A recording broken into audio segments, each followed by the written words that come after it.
आदमी तो गाली ही गाली बोलता है, हर चीज पे गाली बकता है, बिना गाली के बातों की शुरुआत नहीं। कई का तो गाली तकिया कलाम बन जाता है, हर बात पे 4 गाली बका करता है।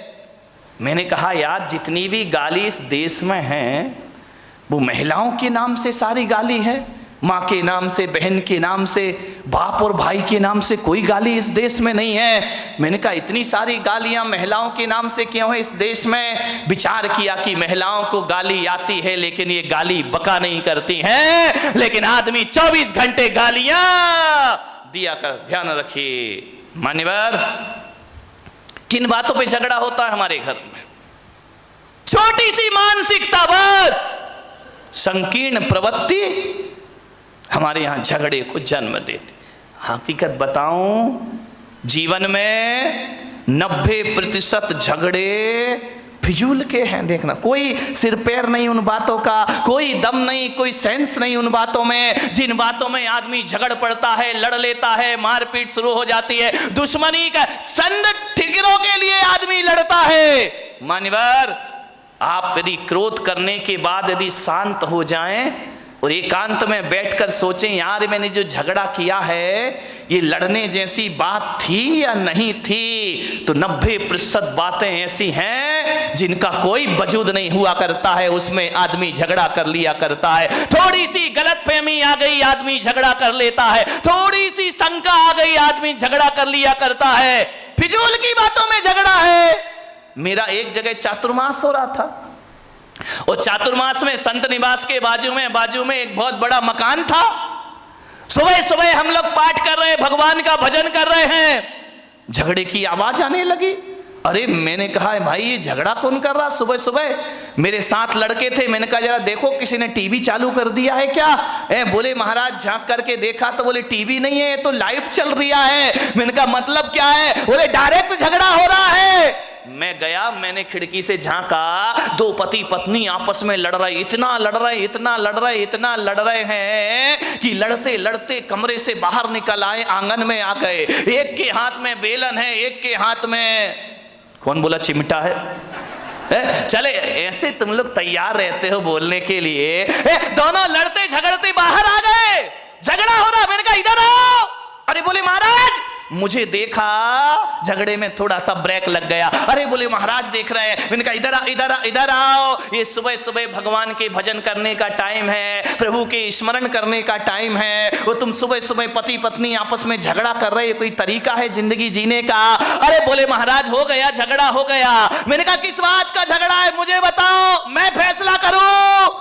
बोले महाराज फैसले वाले का कोई बात ही नहीं है, तुम इनका लड़काए को रहे हो। बोले महाराज जब पूछ रहे हो तो हम बताते हैं, झगड़ा हमारा 12 बजे रात से चल रहा है। अरे मैंने कहा कमाल कर दिया, पति पत्नी दोनों हैं, 12 बजे रात से झगड़ा चल रहा। मैंने कहा किस बात का झगड़ा चल रहा? बोले कुछ नहीं महाराज, आज नींद नहीं आ रही थी हम दोनों को।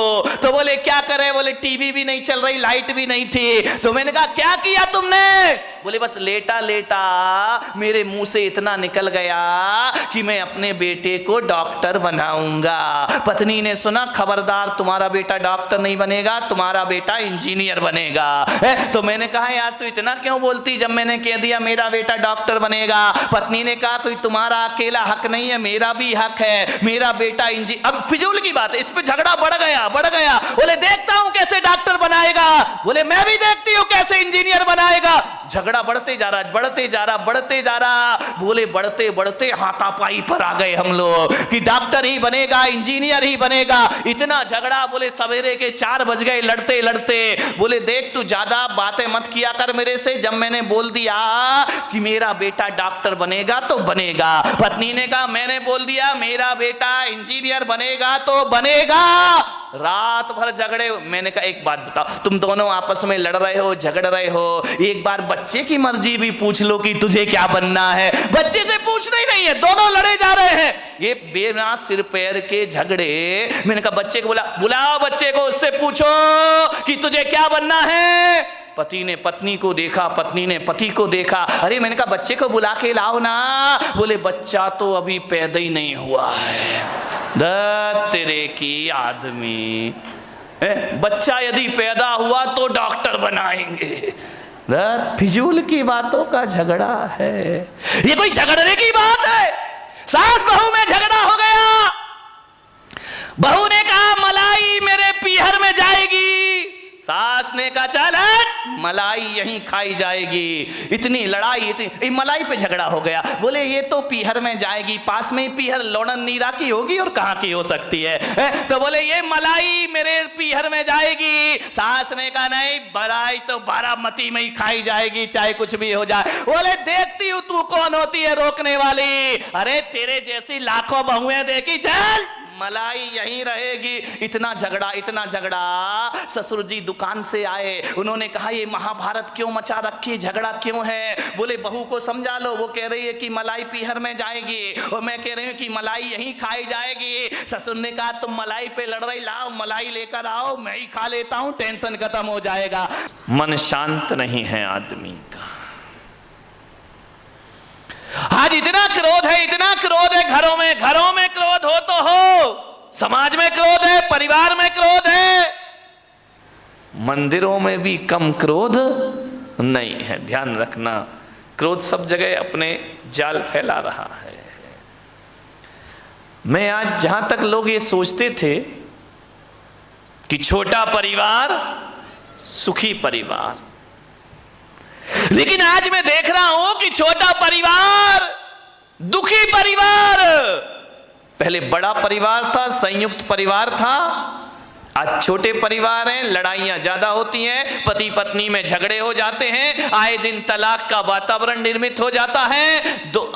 अब झगड़े किससे? आदमी का स्वभाव लड़ना झगड़ना है। जब संयुक्त परिवार थे तो आदमी लड़ता था, झगड़ता था, एक दूसरे से बातचीत हो जाती थी। जहां 4 बर्तन होते थे वहां खटपट तो कौन बोला होती थी और होएगी। मुझे मालूम है मेरे प्रवचन से तुम कोई भी सुधरने वाले नहीं हो, मैं कितना भी बोलूं तुम्हें तो वही करना है जो करना है। लेकिन फिर भी मैं कहता हूं इस हजारों की जनमेदनी में यदि 1-2 परिवार में ही परिवर्तन आ गया तो मेरा बोलना और सार्थक सफल हो जाए। 1-2 लोग ही सुधर गए तो बहुत है।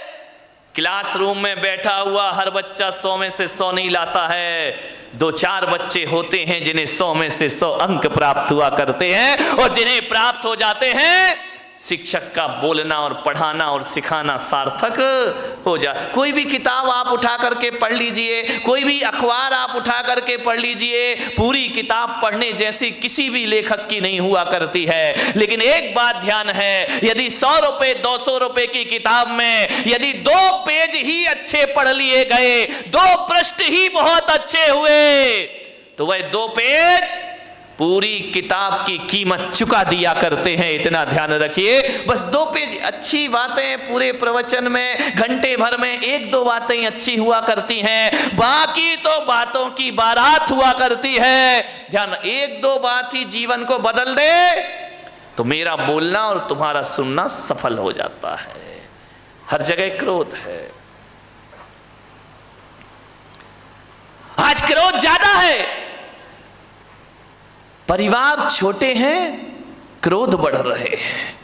पहले क्रोध होता था 10, 15, 20 लोग, 50 लोग एक घर में रहा करते थे, और जब एक घर में रहते थे तो एक को क्रोध आता था, दूसरा संभाल लिया करता था, एक पे गुस्सा निकलता था, दूसरा उसे शांत कर दिया करता था। यदि बुजुर्गों ने किसी को डांट दिया तो मम्मी उसे पुचकार लिया करती थी, मम्मी ने डांट दिया तो चाची पुचकार लिया करती थी, चाची ने डांट दिया बुआ उसे सीने से लगा लिया करती थी। मत रो, चलता है, कोई बात नहीं है।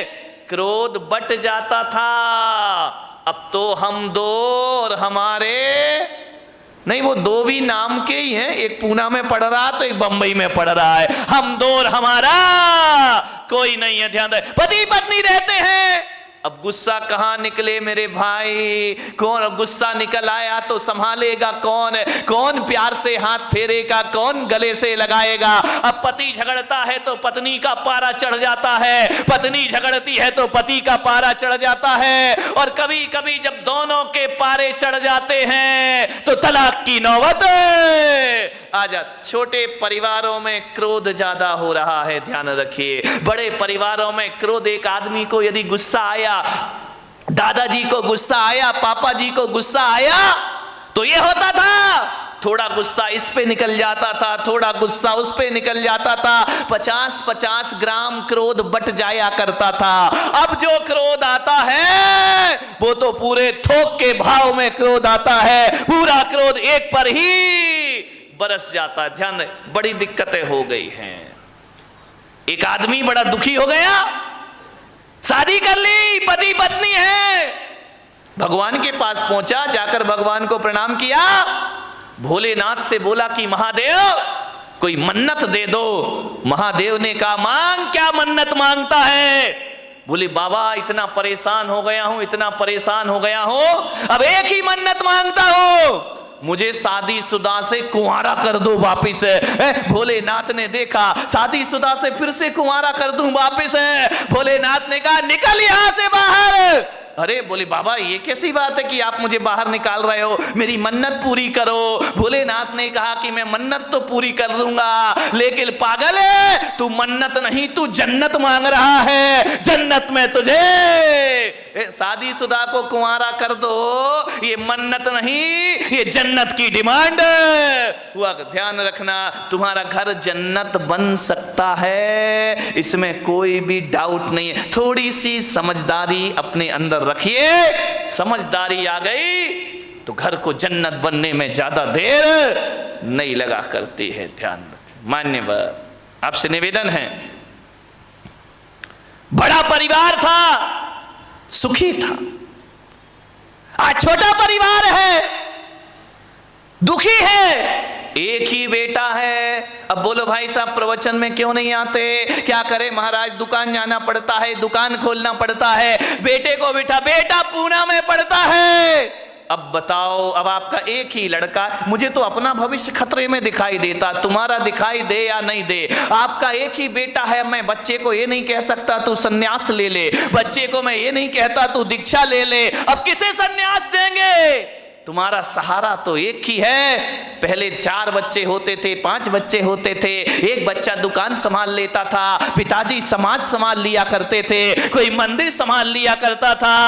अब तो हमारे यहाँ संभालने वाला कोई नहीं, अब तो घर नौकरों के हवाले हमारे हो गए हैं, और दुकान जो हो गई है वह पार्टनरशिप में चला करती है। घर के बच्चे ही नहीं है, बहुत बड़ी बड़ी फैक्ट्री बन जाती है, और बच्चा अमेरिका में जाके पढ़ता है, वापिस लौट के नहीं आता, बाप बेचारा यहां रोता है, इस करोड़ों की फैक्ट्री का उत्तराधिकारी कौन हो? समस्याएं बहुत ज्यादा हो गई हैं एकल परिवार से।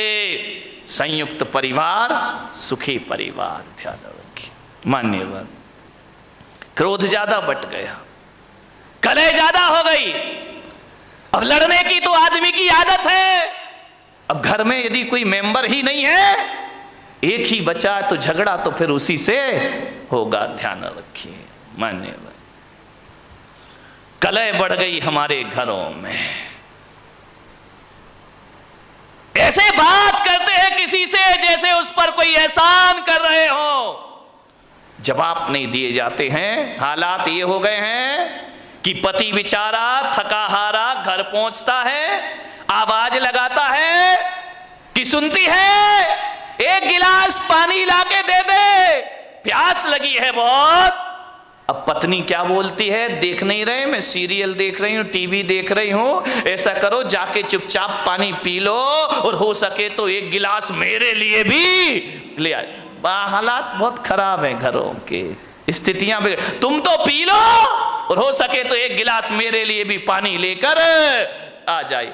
यही चल रहा है ना घर में? शर्माओ मत, देखो सही बता जो कुछ चल रहा है। मैं कोई प्रवचन कोई आकाश से उतर के तो आते नहीं है। एक महिला ने पूछा, महाराज एक बात बताओ, तुम्हारी शादी हुई? मैंने कहा मेरी तो शादी नहीं हुई है। बोले आपका परिवार था? मैंने कहा मेरा तो कुछ भी नहीं है। बोले कब दीक्षा ले ली? मैंने कहा बहुत छोटी सी उम्र में दीक्षा ले ली। तो बोले आप एक बात बताओ, तुमने शादी करी नहीं, तुम्हारे बच्चे हैं नहीं, तुम्हारे बीवी है नहीं है, फिर एक बात बताओ महाराज, ये तुम्हें घर की बातें कहां से पता चलती हैं? ये घर गृहस्थी की बातें कहां से जान लेते हो? अरे मैंने कहा मैं कहां जानता हूं, तो बोले आप इतनी बातें बोलते हो, इतना उदाहरण घर गृहस्थी के देते हो, ये बताओ महाराज तुमने ये सीखा कहां से? मैंने कहा मैंने कुछ नहीं सीखा देवी, तुम्हारे पति आते हैं मेरे सामने, रोते हैं चले जाते हैं, अपनी घर की बातें तुम ही बता जाती हो, तुम अपनी बातें बताती हो, मेरा प्रवचन तैयार हो जाया करता है। और कहां से प्रवचन लाऊंगा? प्रवचन तो तुम्हारे बीच से बनेंगे, मैं कहां से लेकर आऊंगा? तुम ही आते हो महाराज, ये परेशानी, ये दिक्कत, वो दिक्कत, बस मैं पॉइंट नोट करते जाता हूं, मेरी डायरी में प्रवचन तैयार हो जाया करता है। और प्रवचन आएगा कहां से? समाज की बातें समाज के बीच रखना पड़ती हैं। आपको उसी भाषा में समझाया जा सकता है, आपको शास्त्रों की भाषा में समझ में आने वाला नहीं है। उदाहरण भी वही दिए जाते हैं जिसमें आप सुबह शाम जिया करते हैं। ध्यान रखना, ये दिल की बातें दिल तक पहुंच जाया करती हैं, वरना ज्ञान की बातें एक कान से सुनो और दूसरे कान से निकल जाती हैं। ध्यान रखिए, बड़े परेशान हैं लोग, बहुत हैरान हैं लोग, क्रोध से परेशान हैं। अब क्रोध तो भाई आ ही जाता है, करोगे क्या करोगे? लाख कोशिश करो, क्रोध तो आ ही जा। जहां चार बर्तन होते हैं वहां खटपट तो बोलो होगी, आगे भी। तो मेरा गला क्यों फड़वा रहे मेरे भाई? ध्यान रखिए, अरे चार बर्तन है वहां खटपट तो, अरे लड़ाई कहां नहीं होती है? ये मत सोचो कि केवल तुम्हारे घर में लड़ाई होती है, लड़ाई तो महापुरुषों के घर में भी हुआ करती है, बड़े बड़े ज्ञानियों के घर में झगड़ा हुआ करते हैं। अब आप भी बताइए, जिन्हें दुनिया महापुरुष बोलती है, आदर्श पुरुष माना करती है, लड़ाइयां तो उनके घरों में भी हुआ करती हैं। अब ये महाभारत बताओ, कोई गरीब घरों की लड़ाई तो थी नहीं, ये महापुरुषों के घरों की लड़ाई थी। महाभारत चल, दो भाई भाई लड़ रहे हैं, वो भी तो एक झगड़ा ही था ना। कौरव और पांडव ये महापुरुष गिने जाते हैं, इनके घरों में भी झगड़ा हुआ करता था।